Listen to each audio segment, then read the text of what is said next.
Meus irmãos e irmãs, graças a Deus estamos aqui mais uma vez para estudar a Palavra de Deus.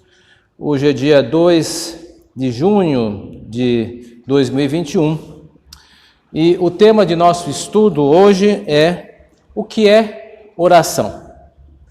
E eu tenho tido o hábito de começarmos esta série de estudos sobre o que é, podemos dizer assim, já algumas quartas-feiras, começando pelo entendimento comum do que seria o tema proposto, né?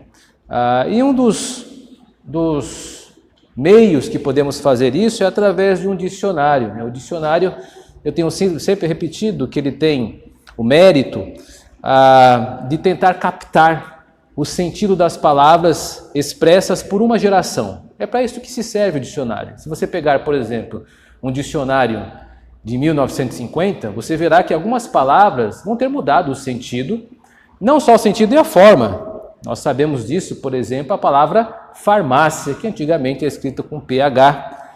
E quem se lembra da farmácia algumas décadas atrás, era bem diferente do que é hoje. Vou dar um exemplo disso. A farmácia, naquela época, você podia comprar até óleo de ricino, né? Tem um óleo de ricino, lembra disso? Óleo de rícino. Até na farmácia o pessoal vendia isso. Hoje, não. Hoje você vai para a farmácia e você tem quase que um shopping center dentro da farmácia. Tal a iluminação e a comercialização de remédios. Então veja, não só a palavra mudou de sentido, mas de forma, mas também a própria ideia da palavra, da instituição farmácia. Então o dicionário ele acaba servindo para isso. Então nós vamos utilizar aqui uma definição tranquila do dicionário Aurélio acerca de oração. Se você pesquisar, você vai encontrar lá oração como súplica religiosa. E acho que aqui é um bom local para nós começarmos. Porque quando o dicionário Aurélio fala que oração é súplica religiosa, existem algumas coisas que a oração não é, segundo o próprio dicionário. Então, podemos começar primeiro, porque oração não é uma prática exclusiva dos cristãos. Outras religiões também a utilizam, e mesmo a Bíblia registra outros povos orando a outros deuses. Então, nós podemos encontrar, por exemplo, os profetas de Baal, quando enfrentam Elias, aquela clássica imagem que nós geralmente temos, bem dramática, naquele momento, naquela situação onde fogo desce do céu e consome os holocaustos, né? Naquela ocasião, há um registro de que aquelas pessoas, os profetas de Baal, oravam. Diz assim lá em primeiro livro de Reis, seu capítulo 18, verso 26. Tomaram um novilho que lhes fora dado, prepararam-no e invocaram o nome de Baal, desde manhã até o meio-dia, dizendo: Baal, responde-nos. Portanto, aqui um texto que apresenta que eles estavam orando, né? A oração ela não é uma patente dos cristãos, não é um monopólio nosso. Outros povos também oram segundo as suas religiões. Nós também temos na Bíblia os adoradores de Diana, que se revoltam contra Paulo e a igreja de Éfeso, na cidade de Éfeso. É claro, porque tamanho crescimento foi da igreja naquela época, que isso acabou afetando o comércio da região, que era bastante idolátrico, e vendiam as estatuetas de Diana. Então eles ficaram muito revoltados, os cultuadores de Diana, e tem o seguinte registro em Atos, no seu capítulo 19, verso 28. Ouvindo isto, encheram-se de furor e clamavam: grande é a Diana dos Efésios. Isto pode ser considerado um tipo de oração, uma súplica, ou aqui está bem próximo de uma palavra de ordem, né? Grande é Diana, uma declaração pomposa, grave, que também não deixa de ser de ter sua conotação, obviamente, religiosa, né? Então, está tendo um louvor a Diana aqui, então podemos entender algumas marcas da oração, de uma oração aqui. Você não vê um pedinte se direcionando a Diana, mas você vê uma expressão de louvor a Diana da boca de um cultuador de Diana. Enfim, o que quero deixar claro é que a oração ela não é uma prática exclusiva nossa, dos cristãos. E nós podemos também recorrer não apenas à Bíblia, mas agora pensando nas religiões que nós temos conhecimento do mundo hoje. Os muçulmanos, por exemplo, também oram. Nós temos outras religiões também, que não apenas os muçulmanos, mas os judeus, por exemplo, também oram. Então, a oração ela não é algo apenas dos cristãos. Uma segunda coisa que oração também não ela não é algo mecanicista. Não é a ideia de basta falar com Deus e Ele compulsivamente precisa ouvir. Então, nós temos, às vezes, que combater esse tipo de ideia, né? Parece que quando nós fechamos os olhos, ou se não fechamos, porque a oração nós não vamos tratar hoje, mas nós não temos uma recomendação de formas de estar na oração. As pessoas podem orar com os olhos fechados, olhos abertos, sentados, deitados. Nós temos orações na Bíblia de várias formas, né? Mas a questão aqui é que não basta apenas a ideia de eu falar com Deus e de uma forma mecânica isso possa fazer com que Ele seja obrigado compulsivamente a me ouvir. Não funciona assim. Por exemplo, personagens bíblicos foram avisados pelo próprio Deus que as suas orações não seriam atendidas. Abimeleque é um deles.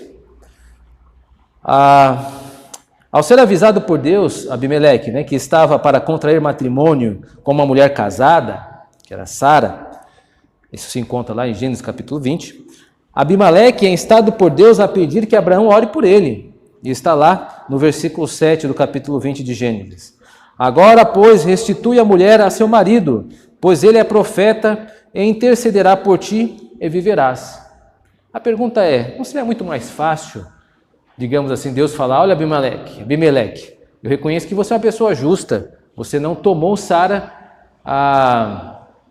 com dolo, com má intenção, você foi conduzido de uma forma tática por Abraão, foi induzido por Abraão a acreditar que Sara era a irmã dele, e você não tem culpa de ter preparado tudo para contrair matrimônio com Sara. Então faça o seguinte, depois de se acordar, porque eu estou falando com você em sonho, você levante-se ou dobre os joelhos, não sei, mas olhe a mim.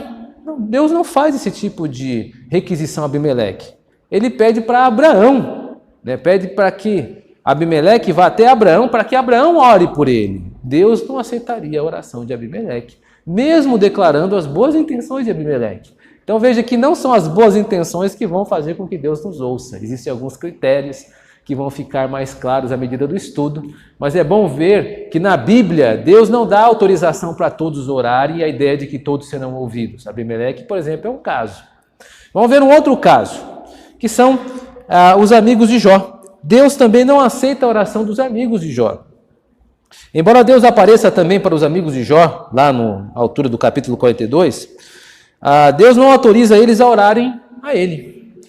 Deus diz assim lá no capítulo 42, verso 8, o meu servo Jó orará por vós, porque dele aceitarei intercessão, para que eu não vos trate segundo a vossa loucura. Então veja, aqueles homens estavam acabando de ter uma teofania. Sabe o que é isso? É Deus se manifestando aos amigos de Jó. Aqui pode ser a própria teofania que eu estou especulando, porque Jó ele experimenta uma teofania ao encontrar-se com Deus, digamos, Deus aparece daquela forma fantástica no capítulo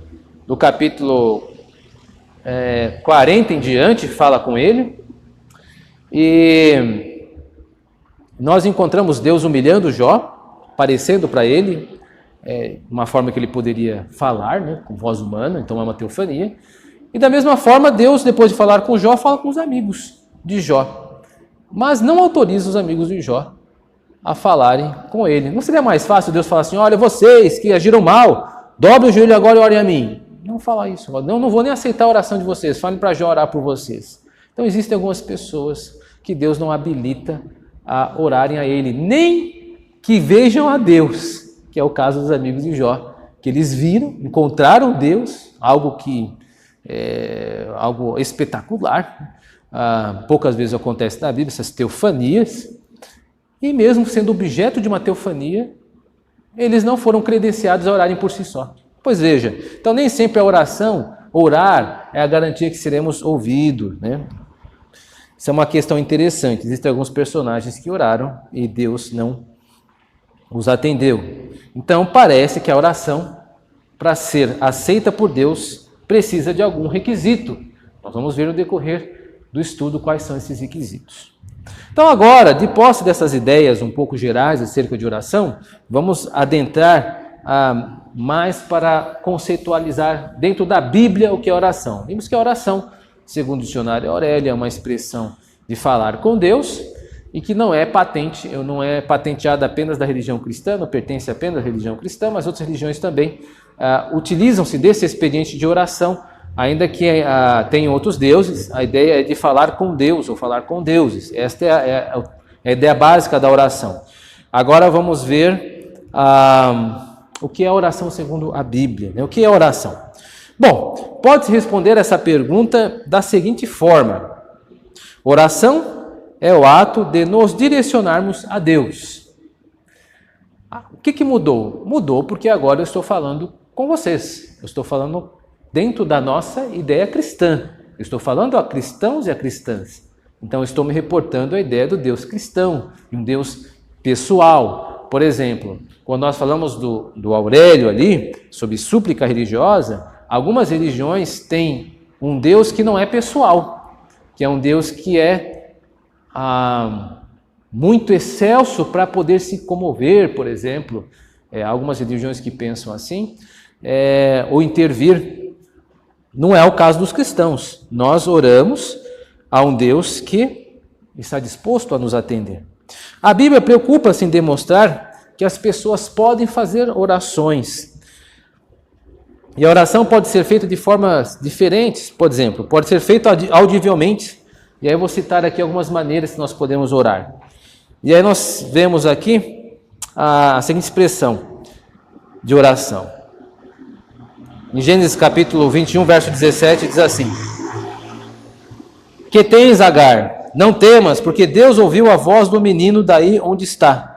Ou seja, aqui é uma expressão da oração de Ismael, que ora a Deus e Deus o ouve, né? E aí socorre Agar, né? Lembre-se que Agar estava numa situação difícil, era serva de Sara. Há uma discussão entre Sara e Agar, por causa de ciúme entre Ismael e Isaac, lá em Gênesis, e Abraão se vê forçado a despedir a Agar e Ismael. Ismael, nesse ínterim, nessa situação, acaba orando a Deus e Deus o ouve.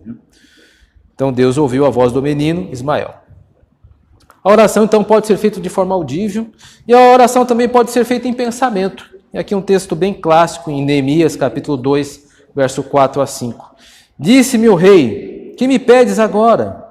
Então orei ao Deus dos céus e disse ao rei: se é do agrado do rei, talalá, talalá, talalá.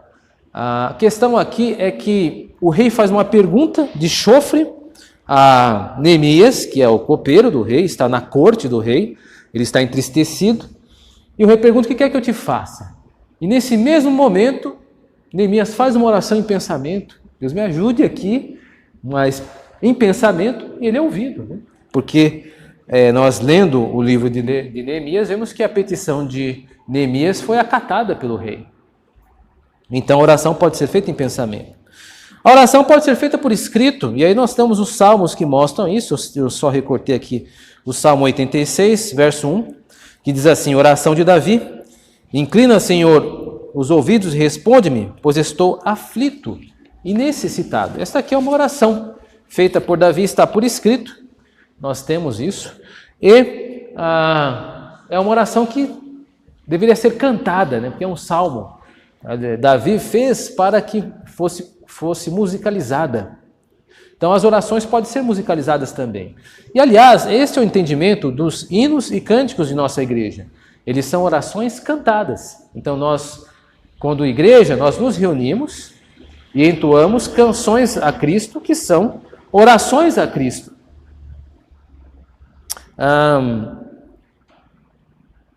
É interessante aqui, só um parêntese, né, me ocorre agora sobre orações cantadas. Por exemplo, um ex-Beatle, George, se eu não me engano, George Harrison, ele compôs uma música muito famosa chamada My Sweet Lord. Não sei se alguém já ouviu falar dessa música.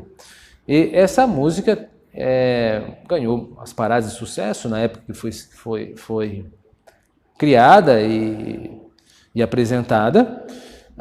E quando você ouve a música My Sweet Lord, uma tradução possível, meu doce Senhor, você parece que está ouvindo uma oração cristã, mas se você acompanhar a música até o final, é uma oração ao Deus Krishna, hindu. Então, Hare Hare Krishna, inclusive eles falam isso no decorrer da música. Esta é uma expressão de oração musicalizada que foi feito pelos Beatles, uma música de louvor a Krishna. Então, fechando parênteses aí, só para mostrar que a oração cantada está muito mais próximo da gente do que nós podemos imaginar. E se você ouvir esta música, você vai, o pessoal da década de 70, 80 e 90, com certeza deve se lembrar dela. Mas Sweet Lord, qualquer coisa pesquise. Retomando aqui o nosso estudo, o Catecismo Maior também define a oração. Catecismo Maior de Westminster. Na pergunta de número 178, da seguinte forma: o que é oração? E aí responde: a oração é o oferecimento dos nossos desejos a Deus, em nome de Cristo, e com auxílio do seu Espírito Santo, com a confissão de nossos pecados e um grato reconhecimento das suas misericórdias. Como é um texto de caráter instrutivo, Catecismo Maior, o Catecismo preocupa-se em apresentar a Trindade nesta redação. Vocês percebam que eu até, quem está com a folha em mãos, que eu grifei Deus, Cristo e Espírito Santo, porque é uma preocupação da Confissão de Fé de Westminster com a Trindade. E também das imagens do cristão aqui, né? O cristão apresenta-se nesse texto como alguém pronto a confessar os seus pecados. E apresenta a Deus com a imagem de compassividade, de um Deus compassivo e misericordioso. Daí o destaque de sua misericórdia. Então, na definição de oração, o Catecismo Maior, ele se preocupa com a doutrina, se preocupa com a doutrina da Trindade e se preocupa também com a imagem do cristão. Quem é o cristão? O cristão, para o Catecismo, é alguém piedoso. Não é uma oração de petição que está sendo feita aqui. É uma oração de confissão.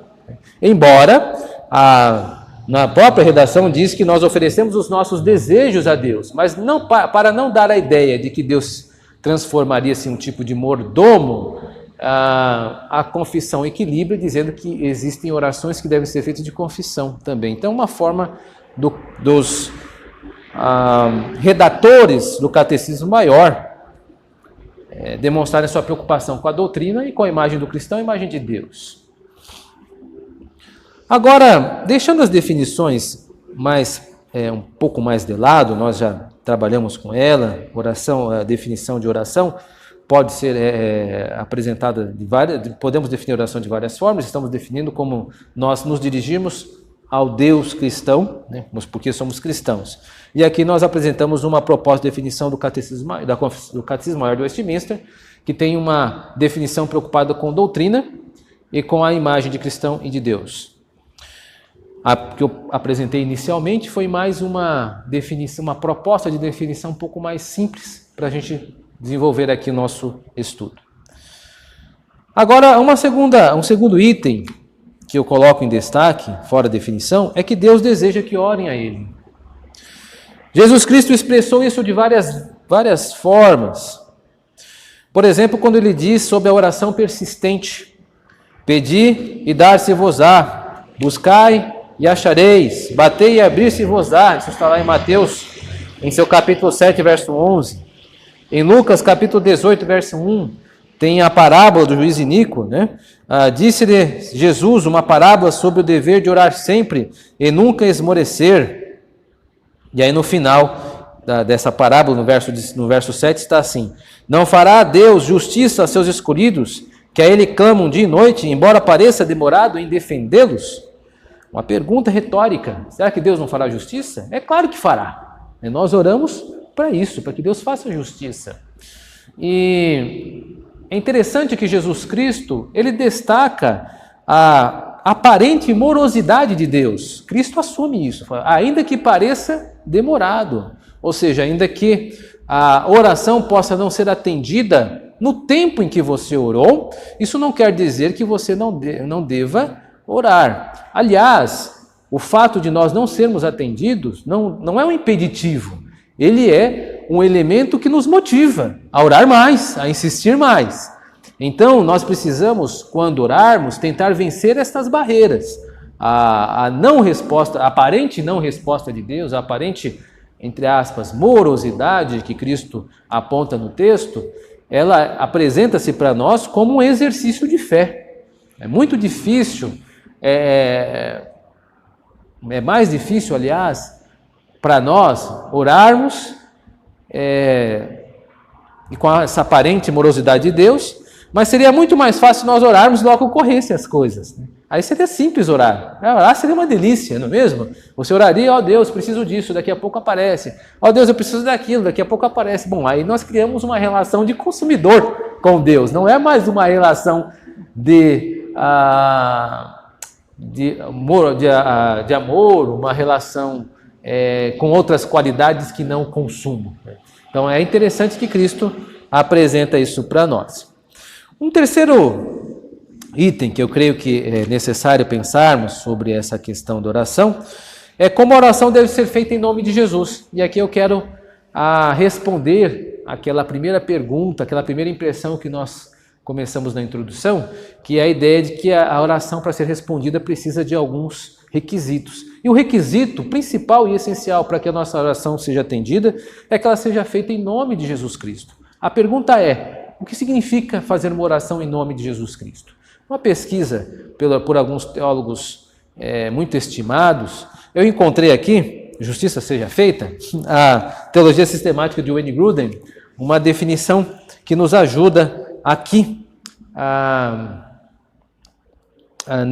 nesse assunto. Do Wayne Grudem, ele acerta ao comentar este assunto segundo a avaliação humilde desse ministro presbiteriano. Diz assim: é nítido que não significa simplesmente acrescentar a expressão em nome de Jesus, depois de cada oração. Pois Jesus não disse, se pedirem alguma coisa e acrescentarem as palavras, em nome de Jesus, após a oração, eu o farei. Irônico, Wayne Grudem. Jesus não está meramente falando de acrescentar determinadas palavras, como se fosse uma espécie de fórmula mágica que daria poder às nossas orações.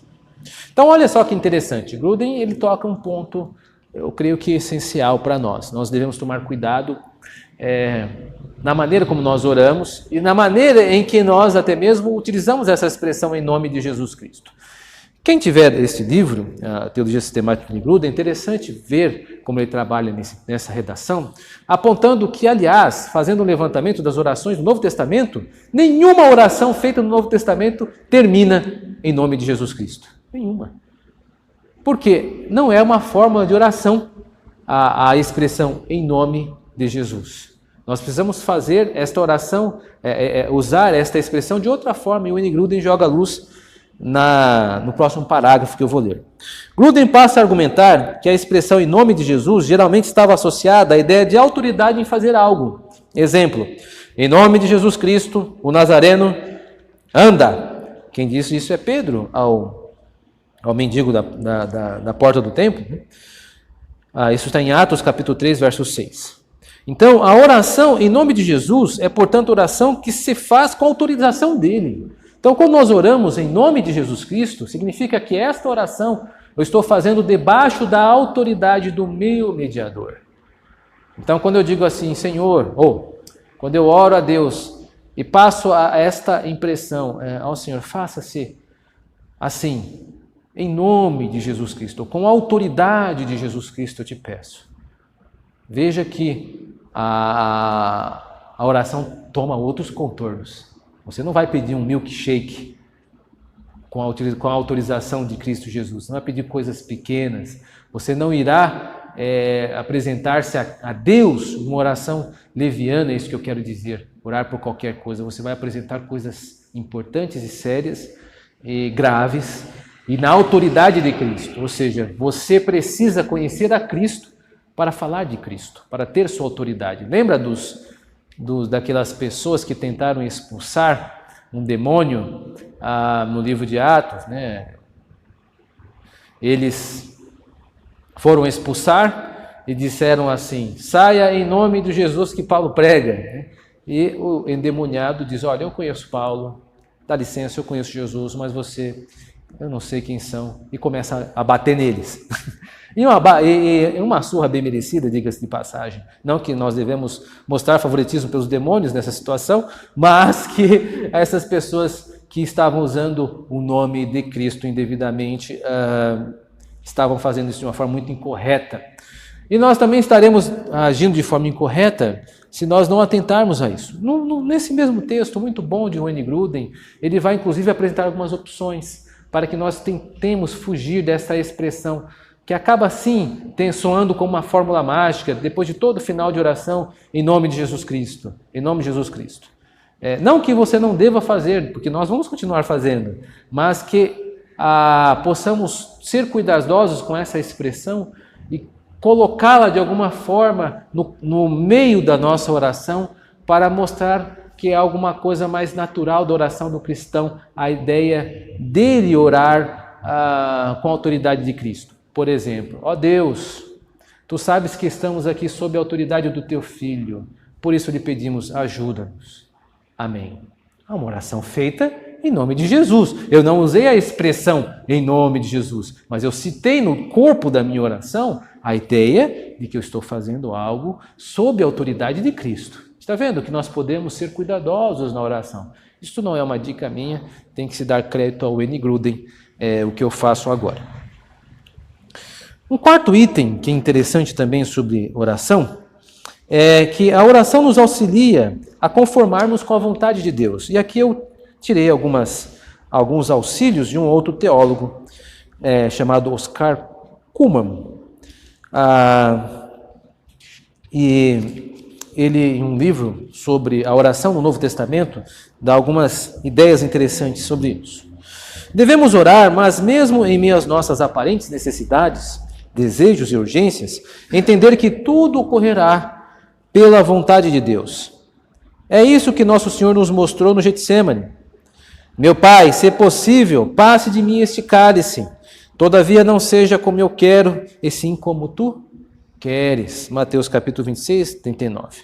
Por isso, Cullmann afirma, o poder de unir-se a si mesmo à vontade de Deus é em si mesmo o atendimento de uma oração.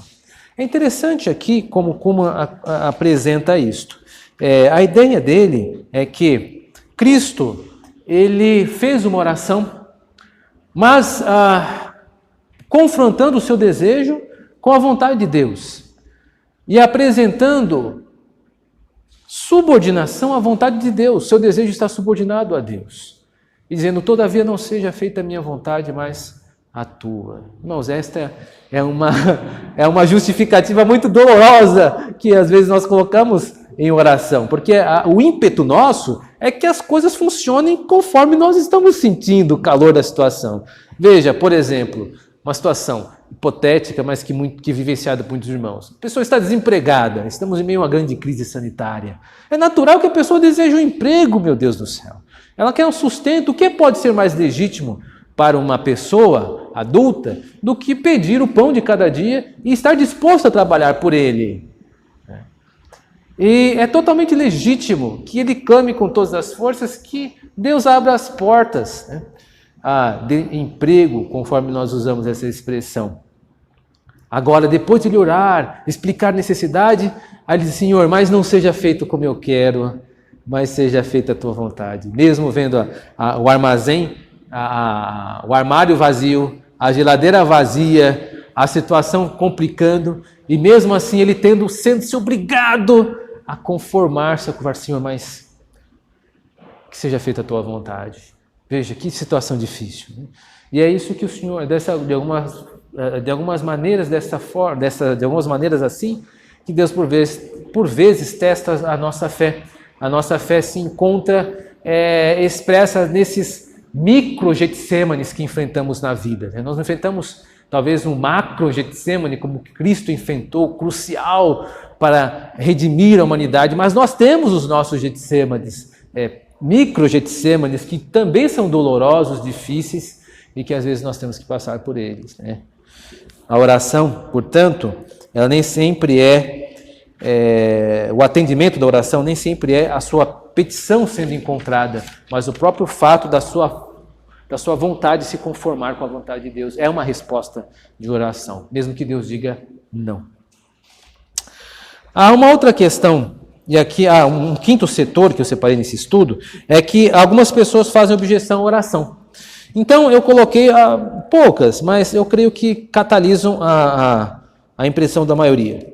Primeira, se Deus é onisciente, por que devemos orar se Ele já sabe o que queremos? Já deve ter ouvido isso. Então eu coloco aqui. O problema dessa pergunta é o seu espírito. É que seu espírito é de cunho bem utilitarista. Coloquemos assim. Você não fala com seus pais apenas para receber deles ajuda. Você fala com seus pais porque se relaciona com eles. Essa pergunta esquece que Deus é um ser relacional. Ele criou a humanidade para se relacionar com Ele. Vide as conversas que ele procurava ter com Adão na viração do dia, que está registrado em Gênesis 3:8. Vide também as palavras da oração que Cristo ensinou a seus discípulos, e a primeira delas é Pai. Mateus 6:9. Nós oramos a Ele porque Ele deseja que façamos isso. Pessoas que se amam, conversam, relacionam-se. E a oração está em total consonância com o principal mandamento: amarás o Senhor teu Deus. Nós oramos a Ele porque Ele nos ama e porque nós o amamos. Esta é a essência da oração. Sobre Deus saber o que iremos falar e desejar que assim mesmo falando, pode ser considerado paradoxal, mas é algo bíblico e verdadeiro, segundo Osmar Cullmann. Eu havia chamado de Oscar, não é Oscar, é Osmar Cullmann. Algumas questões aqui nessa redação que eu li. Primeiro, meus irmãos, a motivação de orarmos, ela deve ser relacional. Nós oramos a Deus porque o amamos e porque Ele nos ama. Ponto. Essa é o que faz conversar com a mamãe e com o papai, digamos assim. Nós conversamos com os nossos pais e apresentamos a eles os nossos conflitos ou aquilo que precisamos, se uma calça jeans, se um curso para ser feito, coisas desses gêneros. Da mesma forma que isso é natural na nossa relação com os nossos pais terrenos, a oração ela também tem que ser algo natural e as petições elas surgem de uma forma muito natural. O que eu quero dizer é que nós não vamos orar a Deus para pedir. Isso não quer dizer que a petição não faça parte do nosso diálogo com Deus, mas não será só isso. Eu posso muitas vezes dobrar meu joelho e até para me testar, não pedir nada, só adorá-lo. Senhor, Tu és grande, Tu és poderoso, Tu és nosso Senhor. Não há ninguém como Tu na face da terra e em alto dos céus. E eu só quero dizer isso nessa oração. Amém. Totalmente legítima, porque você orou, apenas adorou a Deus. Então acho que esse tipo de expediente, de ação, nos disciplina, até nos controlar o nosso consumismo. Ó Deus, eu estou precisando disso, ó Deus. Meus irmãos e irmãs, nós não temos um mordomo celestial, nós temos um Senhor Deus. E se nossas orações são apenas expressões das nossas cobiças, então o nosso relacionamento está um pouco prejudicado. Precisamos repensar nosso relacionamento. É por isso que a pergunta é: se Deus é onisciente, por que devemos orar se Ele já sabe o que queremos? É uma pergunta que não é muito bem formulada e que às vezes nós fazemos. Nós não oramos para informar Deus sobre o que queremos. Nós oramos para falar com Ele, porque o amamos. Uma segunda inquietação: como devem ser entendidas as orações não respondidas? Bom, primeiro, é preciso sempre ter algo bem claro. Deus não nos deve nada. Não podemos nos aproximar dele com o espírito de Aladim. Ele não está subordinado a nenhum dever compulsivo de conceder-nos o que queremos. Nós servimos a ele e não o inverso. Aqui é uma nota de explicação. A ideia de nos aproximarmos como Aladim é uma referência à fábula de Aladim, acho que os irmãos e irmãs conhecem, né? A ideia de Aladim de ter um gênio que você se apresenta, esfrega a lâmpada e ele aparece para oferecer 3 desejos. Nós não podemos nos aproximar com Deus com esse espírito de Aladim. Nós não vamos chegar a ele para pedir. Agora, posto isso, como vimos que a essência da oração é relacional, nós oramos porque o amamos e ele nos ama, precisamos pensar na oração pelo aspecto da união com Deus. Por isso, a oração não atendida precisa ser vista como a união com a vontade de Deus. Cristo orou no Getsêmani e não foi atendido. Paulo orou para que Deus afastasse dele o mal persistente. Também não foi respondido, que aqui é aquela situação do espinho na carne que Paulo se queixa. Mas, mesmo ainda que nossos desejos não sejam atendidos por Deus, isso não quebra a nossa relação com Ele. O apoio a Cristo foi constante em todo momento de sua crucificação, assim como o apoio de Cristo esteve presente com Paulo, a minha graça te basta.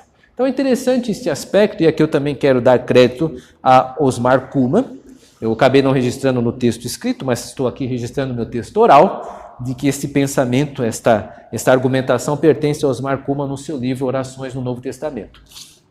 E a ideia aqui de Cullmann é que, e é muito acertada, a meu ver, de que uma oração não respondida não significa quebra de relacionamento. Não é porque um amigo ou um pai diz não, que essa relação de amizade ou de paternidade, de filiação está quebrada. Eu sou pai e muitas vezes tive que dizer não aos meus filhos e nunca deixei de amar menos ou amar mais por causa das minhas negativas. Meus filhos por vezes pedem coisas que não são sábias e como um pai que procura ser sábio, eu não posso conceder a eles tudo naquele momento.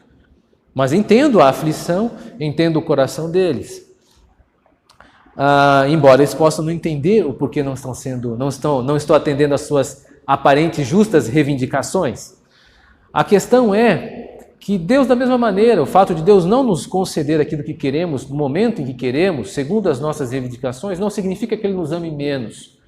Significa que Ele tem um propósito diferente do que o nosso. E talvez o seu propósito contemple a não resposta à sua oração. E, sabedores disso, ao orarmos, nós também unimos-nos à vontade de Deus, mesmo quando Deus diz não. Assim como meus filhos estão presentes comigo, mesmo quando eu digo não. Eles nunca saem do meu horizonte de preocupação e de objeto de afeto. Mas isso não quer dizer que eu tenho que dizer sim a Ele em todos os momentos. Então nós precisamos amadurecer nosso relacionamento com Deus. E isso significa saber digerir nãos. Alguns nãos nós vamos carregar a vida toda. Personagens bíblicos demonstram isso. Cristo, no Getsêmani, Paulo, na segunda epístola de Paulo aos Coríntios, e também outros personagens que tiveram dificuldades na vida e carregaram por toda a vida. Nós devemos lembrar das situações difíceis que Jeremias passou, por exemplo, se me ocorre agora. No capítulo 20 ele ora a Deus, uma oração desesperada, né? E Deus não atende muitas das petições de Jeremias que estão ali, porque é fruto de uma situação difícil que está vivendo. Mas dá graça a Jeremias para ser testemunha de todo o expediente, de todo o acontecimento da invasão da Babilônia em Jerusalém. Deus foi com ele, enviou Tobias, um amigo, para ajudar ele na administração da situação, mas não abortou a missão de Jeremias. Então, nós devemos entender que os propósitos de Deus nem sempre estão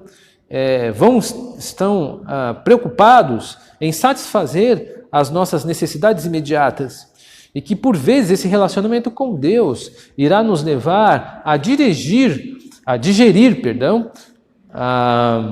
esses nãos, entendendo que o nosso Pai sabe o que é melhor para Ele. Não vou dizer para nós, porque nós devemos lembrar que nós vivemos para Ele e todas as coisas são dele, para Ele, a honra e a glória para Ele sempre. Amém. Devemos tomar cuidado que, infelizmente, muitas músicas cristãs, muito da modernidade, também alguns hinos antigos, às vezes acabam criando uma expectativa muito ficcional para o cristão, de que ele será sempre muito bem atendido nessa terra. Não é verdade. Isso é uma propaganda enganosa. Infelizmente, alguns hinos prestam um desserviço quando tentam criar a imagem de um cristão que terá tudo, terá tudo o que pode nessa terra. Não é assim. Existem pessoas que, por exemplo, são paraplégicas e vão ser paraplégicas até o final da vida. Existem pessoas que são cegas e vão permanecer sem ver até o final desta vida nessa terra. Por quê? Nós nunca vamos saber. Pelo menos não nessa terra. E quando chegar o porvir, eu nem sei se quero saber. Porque isso tem algumas coisas que pertencem somente a Deus e são grandes demais para nós nos debatermos. Eu posso lidar com o que tenho hoje para lidar. E é isso que nós vamos fazer hoje. Estamos fazendo, lidando com o que temos que lidar hoje. E a oração é o meio que Deus nos deu para tratarmos do hoje. Não do amanhã, do depois, não da vida dos demais. Para tratar das nossas vidas com Ele, que é o que nós vamos fazer. A oração é relacional. Considerações. A forma como oramos revela como nos relacionamos com Deus. A oração é o momento do encontro voluntário, dialogal com o Pai. Oremos a sós com Deus, em público com a igreja, acompanhado por amigos. Que Deus nos ajude para que nossa prática de oração se aprofunde a cada passo que damos ao nosso encontro final com Ele. A eternidade será uma excelente e constante oração. Que Deus nos abençoe.